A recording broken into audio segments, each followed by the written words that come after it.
For the record, I am one of those who believes that the vast majority of the flat earth stuff it was a giant troll.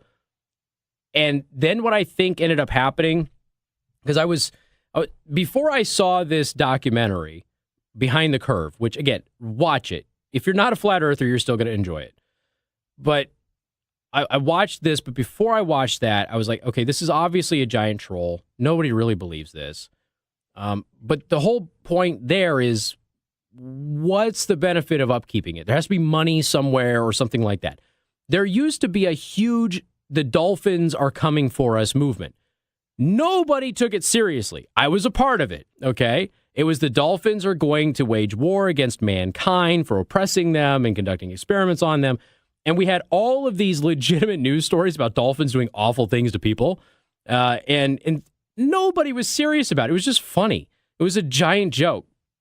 But now, I was thinking it was like the same thing with the flat earthers. But I'm like, but it's been going on like so long. Like, what's the angle here? And it turns out, I think that it's their community. So they've developed a community of friends, people that they get along with. They find their spouses in it. And in fact, the guy that they kind of consider the father of the movement, if you will, even though he wasn't the originator of the idea, but he's kind of the one that is that guy.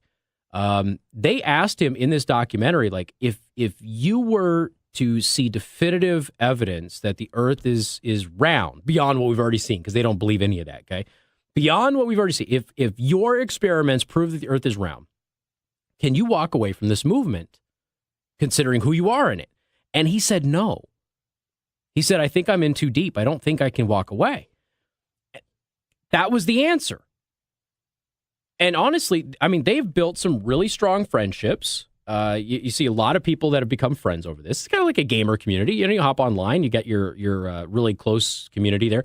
Really touching story about this young guy and this old woman who are playing Words with Friends with each other for like 5 years or something. He finally flew out and met her, you know, and it's like this total, she's like an old white woman. He's like a young black guy. It's like a total odd coupled sort of a thing, but they've been playing the game together for years, you know, so they built that relationship online.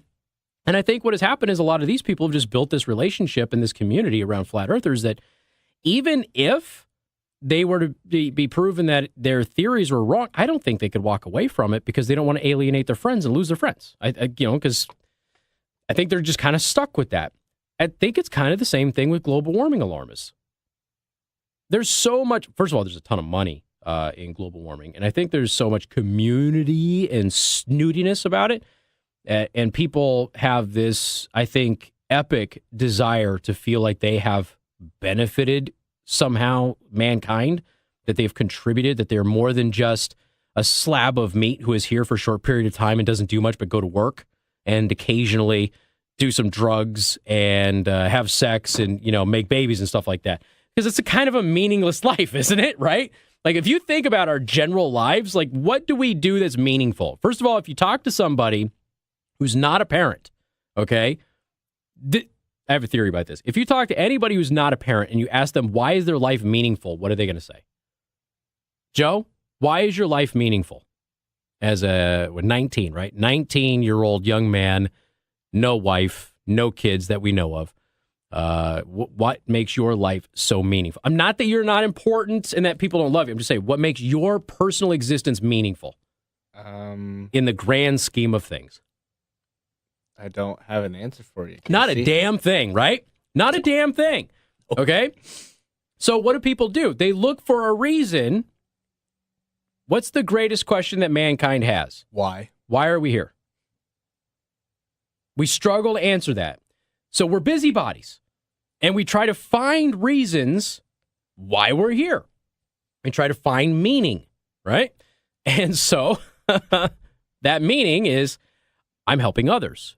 Predominantly, that is the thing in Western civilization anyway. Predominantly, that is the thing that we strive for, helping others, doing good, that sort of stuff. When you are a parent, if it happens by accident, most of the time, you know, it's just a shift in your mentality to chasing material things to all of a sudden my life has meaning because now I have to take care of this and I have to rear this and, you know, that sort of thing. But a lot of people get to the point where they go, wow, you know what? My life really sucks. I have to have kids because I have to have meaning and purpose. And I'm not making this up. This happens a lot, especially in your 30s. You get a lot of people all of a sudden sit down and they go, this is the whole, my clock is ticking. It's not because you're afraid you're going to run out of time. It's because you're just now realizing you're not meaning anything to anybody. You are totally worthless. You just kind of exist. People love you. People like hanging out with you. But ultimately, you're just here sucking up oxygen and eating food. That's really all you're doing. All right. But if you have kids, I have meaning. I have purpose. If you do charitable work, I have meaning. I have purpose. If you're saving the planet, I have meaning. I have purpose. If you're saving the aminals, I have meaning. I have purpose. If you're angry at fascists who aren't fascist, I have purpose. I am a part of the greater good. And I think we just kind of construct these things to make ourselves seem like we're important. Ultimately, we're not important. Like, none of you are going to be super important beyond 10 years after your death, beyond anybody except for your immediate family. That's going to be the reality for almost every single person out there. Very few people will survive beyond that. We honor those people, and sometimes we use them as examples of what not to do, like Adolf. Don't be Adolf, okay? We can't even name kids Adolf anymore. We can't have that sweet mustache that he had. And let's be honest, that's a stylish mustache, but we can't have it anymore because of Adolf. One guy ruined a whole fashion trend. Anyway, 574-25-95-95-3. We got more coming up on Newstalk 95.3, Michiana's news channel.